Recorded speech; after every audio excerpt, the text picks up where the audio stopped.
Ni lavonjy zao tato. Fa nisy problème paziko. Ni hararauty aho. Piratazy koa ro nahazo ahy. Ni ovazy ni pirate azy io anara-pazy toy. Mandihy 60 zoro. Hitatsika anara-pazy toy henany io. Fa tsy zaho zay nao sasy. Fa novany anaran'Andriamanitra zao. Moa vo anaran'Andriamanitra zao nde sisy lokolo. Fa tresako aminao frera. Ihen pirate pazy toy io. Vakimbara tiha. Tiha veloma tsy ho hitanao manjaky zay dory amen. Tiha soava tsy ho hitanao sasy. Lahe manapaky lala. Liaty camion vavako zay. Ty fatinao koa mbohany tia dika.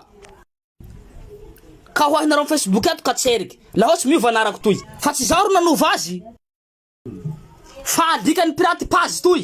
Ka mitanjema tsika ato. Fa tsy kely lala ty raty. Io ty compte io ty sary. Partage avinareo video toy. Le mandefa MP toy. Fa na mahay miregle pazy. Ka homby taina ty taiko. Tsy taiko ao hanao fa taininao Facebook toy ato. La eta tole arety na saliko manta. Fa diniho avao ty raha tokony hataonao. Iha avao fa baraka amin'ny ty raha ataonao henaniko na mo biby tsy nahafaty. Ia mizesty fa namaoko. Tsy hainao fa tole arety koa misy mandilatsy anao. Ary hitanay hatramin'ny profilinao.